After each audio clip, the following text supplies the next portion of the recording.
All right, check. Episode 3. Here we go. This is your guy Marcellus Ease. We got a few things on the docket for today. We're gonna talk about some of the inner nuances that's going on around sports, business, and tech. It's interesting times that we live in right now. I gotta say that. But fresh off a Super Bowl weekend, I gotta say, Vegas looked like they did their thing, but it's always on the surface level. It looks good. Like fans showed up, money was made. 2 weeks of sponsorships and just celebrities coming through the city. The Vegas committee looked happy with their investment that they had to put in to bid for this big event to come to Vegas. But you would not believe who might not be happy. The billion-dollar casino owners whose main business is that fan base hitting the blackjack table.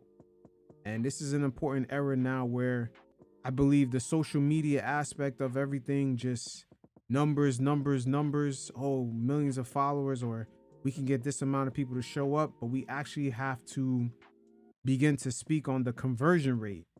And these Las Vegas casino owners, they understand that the fan base that showed up this past weekend for the Super Bowl, the conversion rate was low when it came to them hitting those blackjack tables. That is not the clientele that they're looking for. And unfortunate for Vegas, when they actually put in these bids to get these games to come to the city, they actually have to look at their corporate tax base. And in the state of Nevada, there's really not that many big corporations that are out there that they could just ask for money for to place in these bids. You know, the casinos have to participate in that. And if they're looking at this as a kind of test run to see if they're going to do this again, they actually might not give these committees any more money when it comes to bringing in the Super Bowl demographic, unless the teams are like LA and New York teams, you know. But if it involves a small market team, that's really not the demographic that they want coming to the city to hit up their casinos. But it's quite interesting that just 2 days after the Super Bowl, you know, word around the campfire already got out that a lot of the casino operators were not happy with that conversion rate. So I wouldn't be shocked if the Las Vegas Super Bowl committee, once again, for 2028, them trying to put in a bid, the casino operators might actually tell them no. They're not going to actually, give them a bit money to put in that bid because the conversion rate just didn't make sense for them. They're not trying to attract the NFL blue collar demographic, which the NFL has a very heavy working class demographic, specifically blue collared, which is the bulk of America.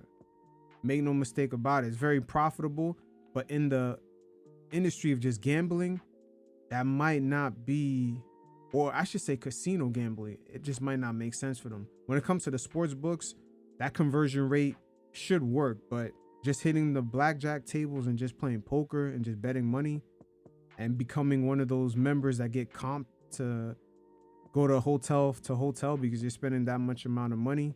Yeah, that's not the same demographic. But once again, we're reaching the times where the conversion rate is going to start playing a factor in a lot of these things. There's no more surface level, oh, it's all about the numbers. There's millions of people that do this, but what's the conversion rate? And for Las Vegas, Floyd Mayweather has been one of the, I would say, prime examples, one of the pillars, man, of just a boxer having a fan base that not only hates him, but supports him also. I would say Floyd Mayweather is the epitome of what Las Vegas wants as far as conversion rate. A fan base that loves him, shows up, pays for pay-per-view, and also a demographic of people who don't like him and actually pay money to see him box. Like, Floyd generates so much money for Vegas, and the casino operators, man, they're not no fools. They're not no fools at all. And they're looking at the Super Bowl event. Yeah, it was great marketing, but overall, the conversion was low.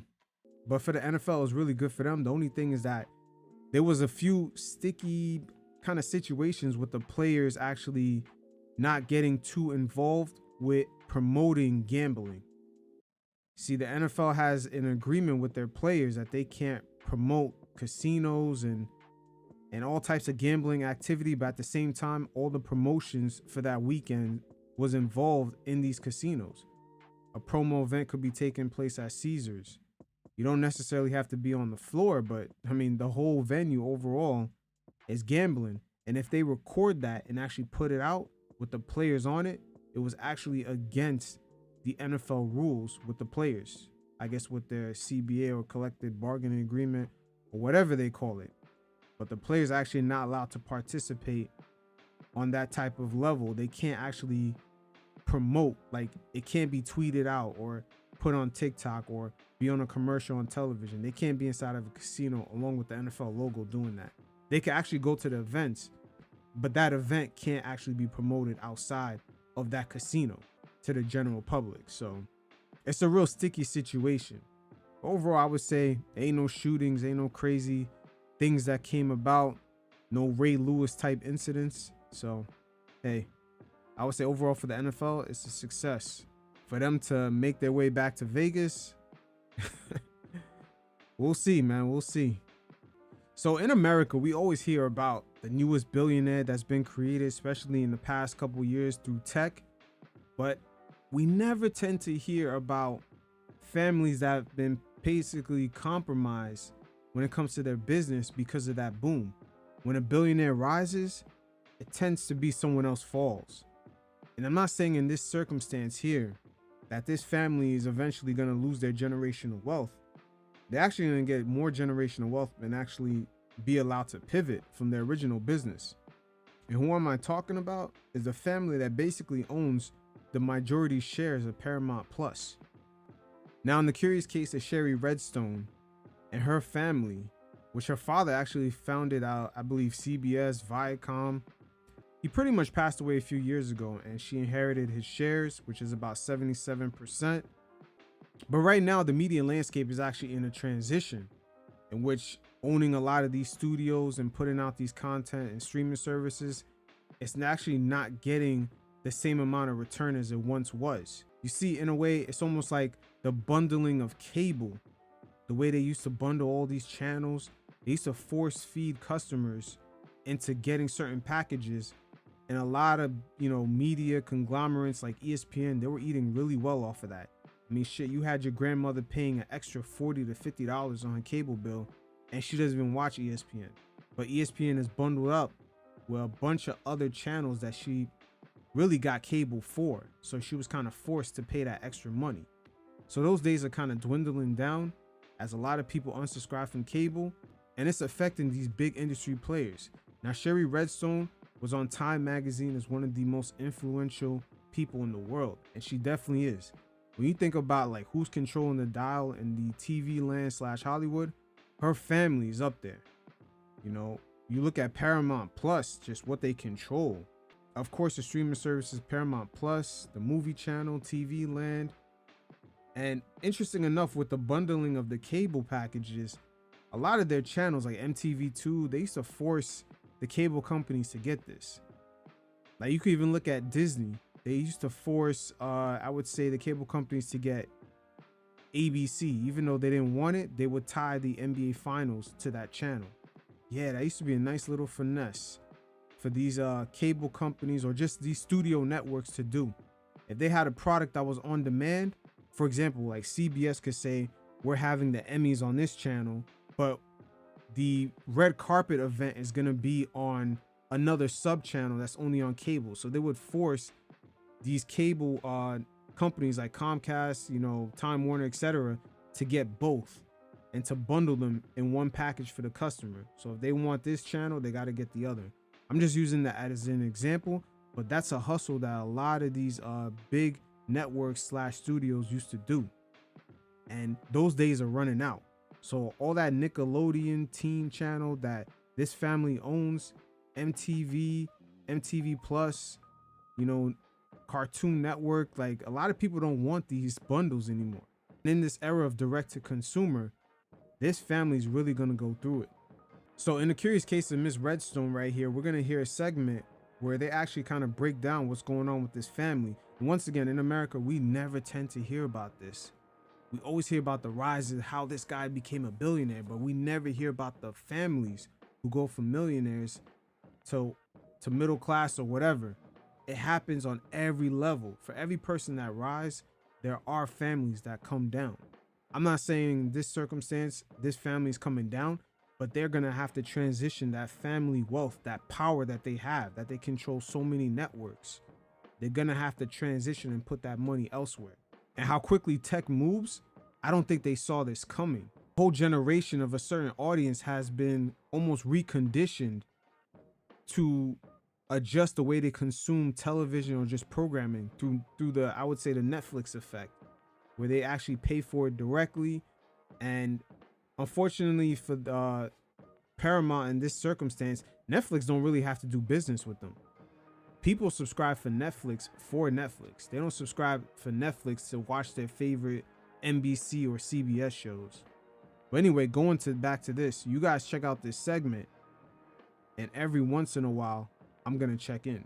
I think we're still somewhat early in the process, I'm told, of the exchange of information. This is a messy transaction for a number of reasons. It is a complicated deal. You have an entity called National Amusements, which is a holding company that is owned by Shari Redstone. That holding company owns the controlling shares of Paramount Global, 77% of the voting control. The deal will be, if it happens, with Ellison, who's backed by Redbird Capital, private equity firm. There's already an investor in there of KKR, which is another huge private equity firm. The deal, as discussed, I'm told, is sort of a two-part deal. Part one would be that there would be an acquisition of National Amusements, and that, I believe, would give Shari Redstone cash. And I think she may need cash because she has taken out debt recently against NAI. I believe she has a tax bill that is due for the shares that she inherited from her father when he passed away. So that may be another reason she needs them. So that. Once again, we never really get to see a family that comes from that type of generational wealth make a transition. So her father passed away, she got the shares, and now I guess her tax bill is due. So right now there's vultures surrounding her as the industry that family makes money off of is dwindling down and it's being reshaped. So they're circling around her like vultures, understanding that she has a deal with the NFL. So they're trying to buy her real estate for pennies on the dollar. In theory, would be a cash deal, which would be separate from the second part of the transaction. And I'm told the NAI deal is contingent upon the second part of the transaction. How? Wow, a cash deal. On this type of level, to take a cash deal, we talking about $1 billion company with National Amusement. Their shares are worth billions. And I could only imagine a tax bill on that. But once again, at some point, she's going to have to transition a lot of that money elsewhere to ensure that the generational wealth that family continues to get out of owning Paramount and CBS and Viacom, it continues flowing to the next generation. This transition is very interesting to watch because this family did not foresee that the whole media landscape will be kind of, I don't want to say tumbling down, but going through a transition like this. Second part of the transaction would work. I don't know. And I think they're still exploring variations. But the point of it would be to merge Skydance, the studio, with the Paramount studio. The question, I think, is, well, what happens to the rest of Paramount Global? I'm talking about the Paramount Plus streaming service, the dying linear cable networks, CBS. Which all those entities are very expensive to run and own. Like, they just cost a lot of money. You got to have payroll. You got to have offices in LA and New York. Mainly her piece of real estate that involves with the NFL, CBS, is really what they want. The rest of all that old networking program, especially from CBS, that's an old fucking network, man. Generationally, like, that shit don't translate. And it's going to be very interesting to see how this pivot happens. It's unclear to me if Skydance even wants the rest of that. So the various different options here could be, one, they work out some sort of deal where Skydance and Paramount Studio merge. I guess Skydance would acquire Paramount Studio. That could be one way of doing it. They pay a big price. That money goes to the Paramount Global shareholders. And then the remainder of Paramount Global just exists as a publicly traded company. Now, who the fuck is going to want to buy that? That's the point. Like, who the hell is going to want that? If you take the best part of Paramount and sell it off, which is the part that has that NFL deal attached to it. The rest of that, part of Paramount as a separately publicly traded company, nobody's going to want that. That's a dying piece of real estate. And nobody's going to come in and buy a bunch of shares for all those networks that are dying. Especially with the audience overall. The audience has been conditioned through Netflix of consuming these type of products differently. The only way for them to kind of rescue themselves is if they had a streaming service, which they should have been did that years ago. And just them having a streaming service alone is expensive. Netflix being first one to the marketplace is actually a good thing, because now, in a way, it makes it easier for them to dominate. It's anything like a car rental company like Hertz, or just what's the other one? It's Hertz and Enterprise. They actually were the first ones out to market. So when people think of car rental, they instantly think of that. Same thing applies for streaming. When they instantly think of streaming, they instantly think of Netflix. Not a great outcome for Paramount Global shareholders, because they're left with a company whose best asset has been extracted, and now it's all these dying assets that are left over. So from what I'm told, the Paramount Global shareholder base hasn't been happy with that outcome, if they have a say in the matter at all here. And that's why there's been explorations of, well, how about a larger take private? Or maybe all of Paramount Global can be taken private. The problem there is that it's really expensive to do that. And I think there's a lot of camps that are like, well, this is a melting iceberg. Why would we pay a big premium for this whole thing if we can just wait and it will be worth a lot less several years down the road? Facts. And the fact that she needs money, aka she needs cash right away to pay off that tax bill, it shows you, like, not only she has to pay off that tax bill, she has to maintain all those entities, that Comedy Central studio, pay the people's salary, their medical benefits, their pension. All these things cost a bunch of money to maintain. It's almost like having a fucking Maybach that's old as hell and you're trying to pay for the maintenance and insurance. After a while, it's like, bro, just give it up already. It's like, it's not even worth it. You drive it like 2 times a year. You know what I mean? Like, it becomes like that old car that's just killing you in a way. You've got that going, but at the same time, you have a motivated seller in Shari Redstone. So that's why this is so messy and complicated, and I'm not really sure how it's going to turn out yet. I mean, CBS owes $2 billion a year every year for the NFL. That's already a problem based on the market cap size of the company. There are a lot of questions about, can this company even pay the NFL by the end of this deal? I've heard that. Yo, that is crazy. They owe more money than their market cap. Wow. That is a conundrum in itself. But the funny thing is that without the NFL deal in place, like I would just say in my estimate, that drops about 50% of the worth of just having Paramount. It drops it like, I'm just being generous. It drops to about 50%, but that's a generous number. I would say way more than that. The real estate she's trying to sell right now is really access to just having NFL programming. Bandied about several times. So if you're now going to extract the Paramount studio from it, I mean, I'm not, again, you'd have to pay such a huge price for Paramount in order to allow the company sort of to pay off the NFL. Maybe that will happen. I don't know, but there's no question that Paramount Global at this point is in a situation that borders on dire, I would say, and in large part because of that NFL deal. They have a lot of money that's due. The stock price seems to be going down and down rather than up and up. So there would need to be sort of a complete revaluation of the media industry, I think, in order to keep Paramount Global afloat for years to come, so that they would be in a healthy situation to pay off all the money that they owe for sports rights down the road. And unfortunate for them, you could look at what's going on with ESPN, how they collaborated with Discovery, also Turner Sports. They're all going to come out with their own streaming network. So some of their rivals have actually collaborated to kind of fight against this. Once again, that whole industry is going through a shift, and this is one of the worst times to be in a situation where you have to sell.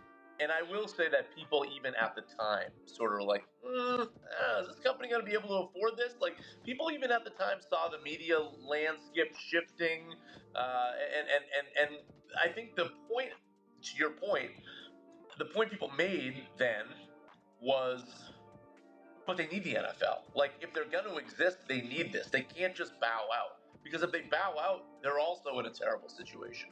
So, God damn, that shit keeps getting worse and worse. And remember, the NFL is like one of the best pieces of real estate to have on live television. I mean, what? They're like the #1 programming on like streaming, on 5 different networks, on everything. Like even YouTube, they're killing it. It's just a real important piece of real estate. And without that in place, just the CBS part of the deal with the NFL, if they lose that because they can't make their payments, it's over. That whole company becomes fucking almost worthless. at least try to kick the can down the road, get the NFL, use the NFL to try to get as many programming increases on retransmission fees as you can. Which is a dying business. That retransmission fee is a dying business. And the cable operators are hip and up to that game. They're no longer accepting that. Once again, that transmission fee example is like ESPN saying, hey, we're going to broadcast the NBA, but you also have to bundle in ABC because they get the NBA finals. You see what I'm saying? So those days are over. Right now, ESPN is even trying to sell off ABC because that's not going to work for them, especially on the local networks. The cable companies are no longer accepting that. And that's why we've seen Charter actually tell their customers to go for other streaming services to get sports. That's how much the cable industry is pretty much had it up to here, because them passing the cost along to their customers is causing them to lose customers.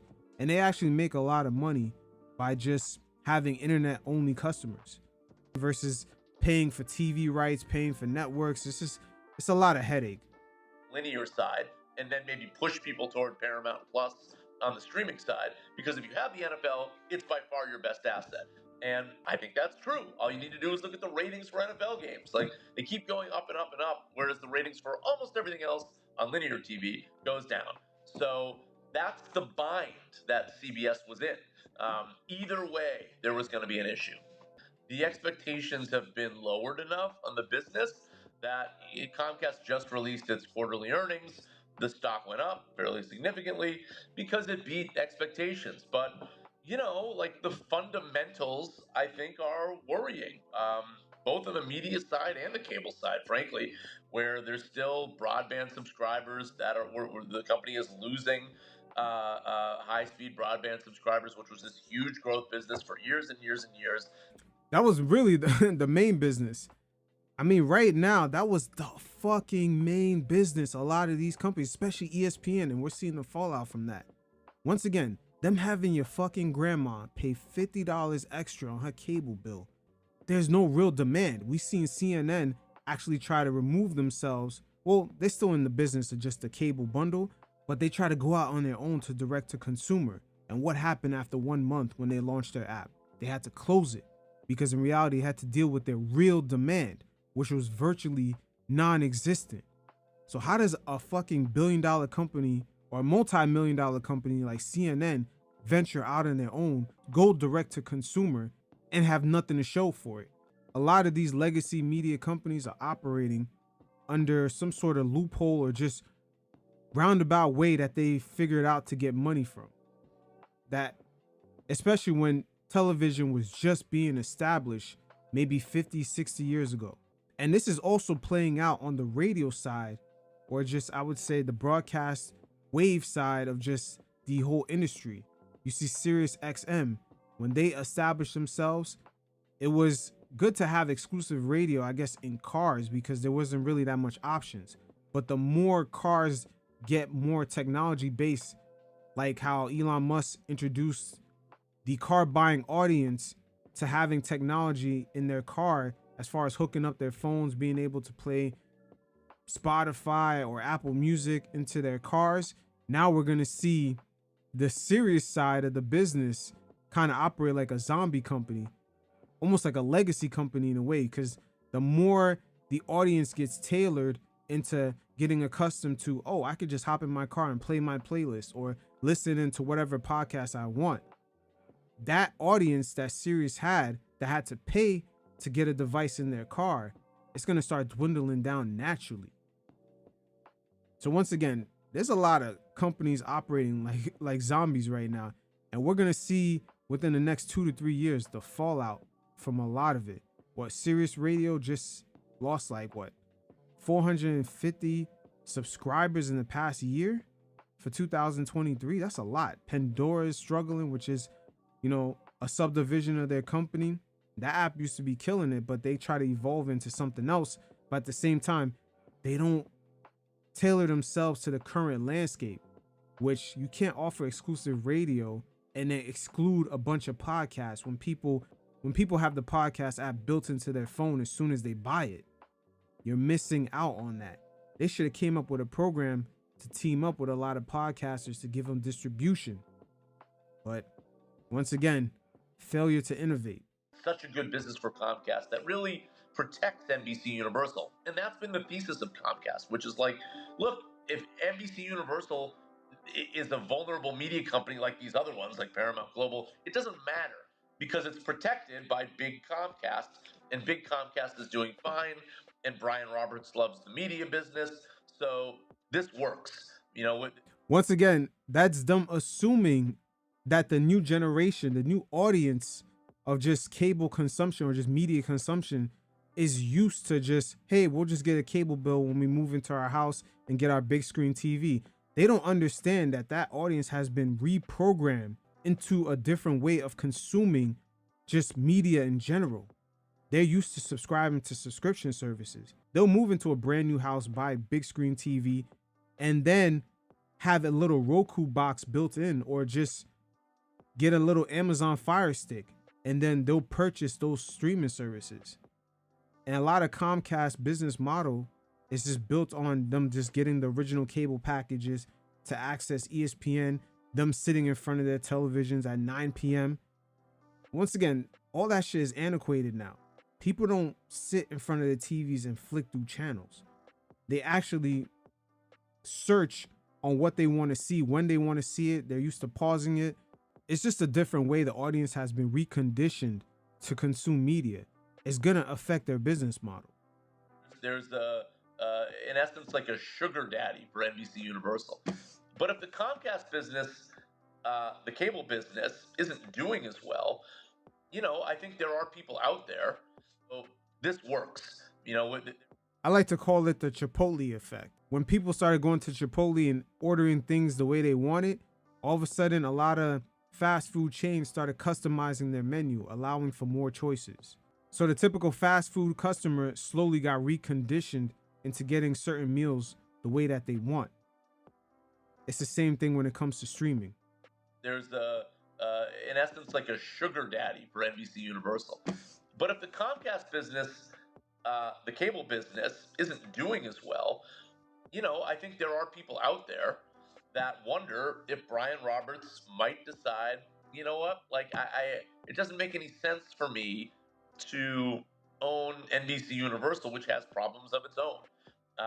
And its main problem is, what do you do when you have all of these linear cable networks, almost all of them, that are not doing as well as they used to because of the secular declines of linear TV? You can make an argument Bravo is still, is maybe the best of the worst there for NBC Universal. And the strategy for all the media companies has been, well, we'll develop our own streaming service. But Peacock continues to just lose money, and a lot of money. I mean, Peacock lost $825 million last quarter. That's better than it was. It lost almost $1 billion a year ago. Once again, streaming is really expensive. That's why the pivot is crazy. It takes years of perfecting that business model. As we've seen Disney go up and down ever since they launched their streaming service, trying to perfect the price point, the type of programming. You can't just say we're a legacy business. We have years of programming. Let's just build up a streaming service and just the audience could automatically gravitate towards. There has to be a reconditioning of that audience to your streaming service. it is losing less, but it's still losing a lot of money. And it has 31 million subscribers. Netflix has like 260 million subscribers globally. Not an apples to apples thing. But the point is that this is not a scaled streaming service. This is not the answer, at least not yet. And I wonder with Netflix how many employees they really have as far as, film crew or just people producing these movies and television shows. A lot of the actors are just getting one-time payouts. See, with CBS and all these legacy media companies, they got guys on salaries, guys who just been clicking one button on the camera, paying them like 80 grand a year plus benefits plus pension. It's a weird thing going on, and I just think the whole business model of just having all that staff is slowly phasing out, and we could see it play out no further than the writer's strike. It's just having them on payroll and giving them royalty checks. It's just the whole industry and landscape it's changing, and carrying that much weight, that much overhead in your business, it just doesn't make sense right now. NBC Universal. So yeah, I think NBC Universal has its own issues, and they're also in that just general media bucket of like, well, will the protector hang on to it? That's what I think. I'm an NBC Universal employee, disclosure. Like, I think a lot of employers hope that's the outcome, that Brian Roberts has a real long view on this, and that he just sees this as maybe a moment in time and just hold on to the business, and eventually we'll figure something out, either with a merger if he acquires a company, or will transition the business over time in some way. There's another outcome. Their competitors are also merging already. Once again, ESPN, Discovery, and Turner Sports all merged already. So that's a conundrum in itself right there. He decides, I've had enough of this, and I'm going to spin off NBC Universal and David Zaslav and Warner Brothers. Congratulations. You can now run a bigger media company. And then NBC Universal doesn't have its protector anymore, and it's just out there as another media company. And I would say, from at least a employee standpoint, that is the worst of the two outcomes. I don't think any of them are in particularly good shape. I suppose you could argue that Sony is in okay shape because they've been an arms dealer and they never made a streaming service, so they haven't lost any money. But like that, even Sony Pictures is just sort of a subsidiary of the larger Sony, which is a Japanese company. So I don't even know that I would put them in the same bucket. All of the legacy media companies have major issues because they're all publicly traded companies, and Wall Street demands growth, and they have a huge declining linear business, all of them. So they're all stuck. So unless they can quickly get streaming going so that it looks something more like what Netflix looks like. Which takes years, by the way. Keep that in mind. It takes years to become Netflix. Disney is learning the hard way. Now, they're not in a great situation, and that's the case for Disney. That's the case for Warner Brothers Discovery. Again, NBC Universal is protected, so in that sense, the Wall Street's focus is not really on NBC, which is good for NBC. When I talk to executives at some of the legacy media companies, not Netflix, they push hard on a streaming bundle. Like they want one, and they want one because if there was some sort of discounted price, then all of a sudden I think people would to get. Once again, they're struggling to operate outside of that cable bundle business, where all of these companies can, to avoid and figure out the right economics. Because from Netflix's standpoint, Netflix is like, well, why do I need to do a deal with any of you guys? I mean, I'm the one that everybody wants, not you. So facts. Ironic enough with Netflix, anytime someone does a movie on there, whether it be Will Smith or just Dave Chappelle, if you notice, the whole Netflix brand is the one that ends up getting the most promotion. It's not necessarily the actor. It's the entity of Netflix gets promoted. Hey, Dave Chappelle did a Netflix special. The brand tends to get promoted way more than the actual creator or just a celebrity star. That's why you don't see any new big name Hollywood stars like you once did, even I would say 20 years ago or even 10 years ago. To do a bundle with you, the economics need to be shifted as such, where I'm at least getting the bulk of the revenue here. We can't do something where there's some sort of like equal revenue share, because people want Netflix a lot more than they want Peacock. You would think that these companies would say, okay, we gave it a go. We gave it a go on our own. Like, time for phase 2 here.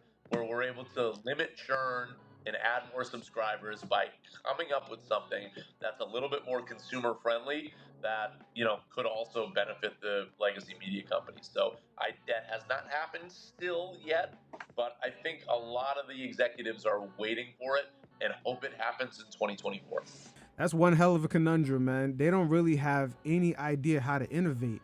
And them just having a bunch of, I would say, content, quote unquote. And that's another trick of the game. The word content. Content can mean you dropping one song. It could mean you producing a whole movie. It could mean anything. You just doing a TikTok clip. That's another trap of their whole industry, is that tech has slowly devalued their product. It sort of put it in a box altogether. So a big studio like CBS could produce a whole NFL show or just game. They produce it, but it's counted as content. The same way like a 16-year-old will make a TikTok video. That's another trick of the trade. But overall, that industry, it takes years of developing those streaming services. They can't just make one overnight and all of a sudden they're going to be profitable, because you have to condition your audience to just automatically gravitating it and consuming it from a streaming standpoint. You have to develop certain personalities within that network. CNN, once again, they tried it. They paid a lot of money to bring in certain personalities, and it did not translate to success, because once again, their success is tied into that legacy bundling business of cable, and streaming is completely different. So Netflix right now is starting to acquire live sports, and their first test run is the WWE wrestling events. So they acquired their TV rights or whatever for a number of years. And if it proves to be successful, I expect Netflix to keep going at it and try to acquire more live events. It doesn't necessarily have to be sports, but once they start acquiring live events, you're going to start to see CBS be even in a tighter stranglehold, because that's their main bread and butter. And if it proved to be successful on streaming, with tech companies like Netflix having less overhead, it's a matter of time before they start making crazy bids for the same type of events CBS gets, like the Emmys, etc. So we're starting to see the tech companies take live events and merge them into the word quote unquote content. I don't really see how this deal, which is a 10-year deal worth $5 billion for rented live sports entertainment, that's what they're calling it, rights, is any different than what a traditional TV sports rights deal would be. Co-CEO Ted Sarandos went on the conference call and said, well, no, this is sports entertainment and the drama is the event and therefore it's more core to us. I couldn't really follow the logic of that. To me, professional sports is drama also. So I just don't see from a logic standpoint why this is all that different from any traditional sports rights deal. And it really seems to me like it's a way where Netflix can test it out, see if it works, see how many customers sign up for their advertising tier, see how many people watch it without ads, and then Netflix can say, okay, this worked or this didn't work, or there's more information and we'll figure it out. And then it's just a precursor to a more traditional sports deal. Maybe I would believe Netflix a little bit more if they hadn't also gone back on their word about advertising and password sharing. Like, this has become sort of a thing now for Netflix to decide, like we reserve the right to change our mind. So there you have it. Looks like Shari Redstone has a hell of a pivot under her belt, because unfortunately for her, due to tech evolving, it's actually causing her media empire, which was expected to be generational wealth generated for her family way after she's gone, and even her father, who founded the company, way after he's gone. It turns out it's not going to be like that. They're going to have to pivot their money, kind of almost in a way scrape what they can, what's left of the company.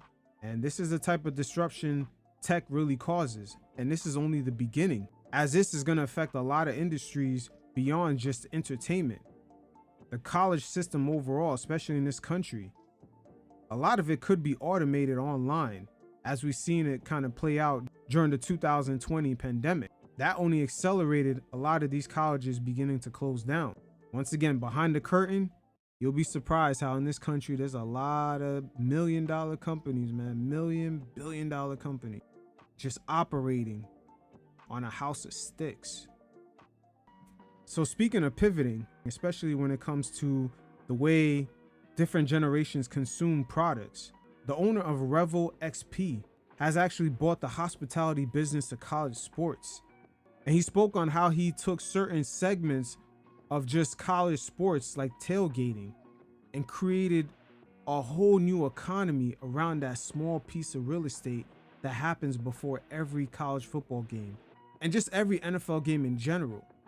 And he's bringing a brand new experience that is very convenient, especially for a generation of millennials, us millennials and Gen Z, and creating a brand new convenient, which us millennials and Gen Z love that. But it's not only convenient, it's also shareable online and sociable at the same time without the work. It's like a perfect fucking formula for a whole new generation of just consumers who are used to getting everything that they want in their hands. But he spoke about it. You guys check it out, and every once in a while, I'll check in. Something that is share worthy, right? And so really something like probably, I don't know, 90 of the top 120 or 30 schools in the country, along with some NFL teams and Major League Baseball and pro golf and horse racing and other things. But it's also, I remember when I traveled around the country when I retired as chairman of IMG College, and I kind of took this little tour just to go around and thank all these athletic directors who believed in me for so many years and invested and partnered with us. And we were so privileged to work with over 200 different schools. I just want to say thanks. But as I did, I was kind of on a listening tour too. And I ask just like I'm asking them now, what's happening on the fundraising side of your business? I ask them what keeps them awake at night. Now, obviously, every athletic director lives in mortal terror of, a telephone picking up something in a bar that some football player does stupid and ends up on social media. But beyond that, what they all said to me was, we've looked at the same research that, your firm has produced, and professional sports, college sports, music, entertainment, they're young consumers, right? So they're not getting the Gen Zs, they're not getting the millennials, they're not, and so our approach has been to say, okay, the things we've learned. They love fellowship and they love community and they love being together more than any generation since the 1960s loved children. Okay, the millennials do. But they don't want to have to necessarily do all the work that's required to have that premium game day experience, but they're also willing to pay for that premium game day experience as long as you create something that is share worthy, right? And so really something like 35% of our consumers are people that are under the age of 35 years old. And if you go on campuses where we're doing business now, and you ask the head fundraiser, what's the best source of prospects he has now, it's going to be Revel XP. Because we're bringing people in, and so they've now demonstrated a propensity to follow that team. And so now those fundraisers can tap into them and try to sell them game tickets and season tickets and, get them to club at Virginia Tech. And so there's that part of it. But then in the short term, taking some of your premium real estate and just taking off. And so we're seeing, that business is doing great. And as I said, we have relationships with 85 or 90 schools and the CFP and others. And the business grows 25 to 30 partners a year because team presidents and athletic directors recognize exactly what you just said. We've got to create new sources of revenue. But in addition to that, there's this other piece, this long-term strategic piece where we're developing new consumers for the universities. Back in the day, Alabama had something like 20,000 student tickets at Bryant-Denny Stadium. And now I don't remember the exact numbers, but now it's maybe half that. And less, yeah. And the stadiums are being filled up with booths. But, honestly, one day we're all going to die and not be there. So what do you do to kind of generate a next generation of followership? And that's really that's the whole mission of that business. I just love the fact, Ben, that you talked about fans 35 and under, and that for the first time in a very long time on this podcast, Novi Williams is not in that demographic. Like, he's an old man now. I'm now in the upper half of the of that line. Yeah. So could you, Ben, could you walk me through, just for folks, like, we use overarching terms like experiential and premium and all that. Can you give me an example? Give me a game day example at pick your school. Doesn't matter to me. Maybe something like a national champion like Syracuse. Oh, I'm sorry. That was my alma mater. Wishful thinking. I apologize. But can you walk me through? Shovel snow. Yeah, I'm sorry. Wait, Syracuse didn't win the national championship? My bad. Can you just walk me through an experience game day at, and I you know what? Everybody always goes to Alabama, and forget Michigan. They just had a lot of success. Give me another school and give me an example of that sort of front door to game to back home experience. What do I get for my money? Yeah, so I mean, it can be a myriad of things, but the largest part of our business is creating premium, essentially tailgate experiences at college football games for consumers, and so we've got a sales team that's in the field that's drumming up Legends events and a private concert with Cole Swindell, and then they sit in suites in the best seats in the stadium and have private clubs that are available only to those consumers. It really runs the gamut, but it's basically just saying literally no program in America is maximizing their real estate. And so our job is basically to come in and help them do that. And it's so bizarre to me in a professional world where your entertainment districts are so popular around the stadiums that it's all about real estate. Go ask Stan Kroenke. Mm-hmm. Go ask some of these other owners. It's all about real estate and how do they ring the look at Patriot Place. Mm-hmm. I tell the story of when I go up there with my son and we're going out. We're playing with a hockey team and we're trying to plan lunch. People would drive an extra 5 miles to go to the Olive Garden at Patriot Place because they get to look at an empty stadium. Right. It's insanity, but it sure does speak to the appeal and the power of the brand and the sport. Ben, when you hold on, Eben. Let Ben tell me how genius I am. Hold on a second. My God, Ben was going to praise me right there. I could tell. That's genius. Would you repeat that, Ben, one more time? Team, when you see the Packers and the tailgate scene is people drive in early with their own trucks and they bring out their own grill, do you just see that as a massive money lost opportunity for the NFL team? I do. That instead of having people make it easier and therefore make money off it? So here's what I would say about it. Our research shows that that if you're 40 or 45 or older, you're still kind of married to that model, right? In many cases, and so. But the younger consumers, frankly, they want to show up and they want to have the experience ready-made for them, and it plays kind of right into the thesis. And so, once again, just like my earlier segment, the audience has been reconditioned. So the older generations, they're used to seeing tailgating, so they're already used to going with that effort, just going to the store, getting the steaks, getting the grill, getting the coal, setting up the tent, staying outside in the cold, getting the beers. They're used to that. The newer generation, they're sort of, I don't want to say softer or whatever, but they're just not going to do all that work. But they don't mind doing the tailgating, but they just rather have that experience brought to them. It's interesting because, once again, playing back to the initial segment with the streaming audience, and some of the legacy media companies not adapting fast enough to their consumption levels. We're seeing this play out in all aspects, and a lot of this has to do with the technology.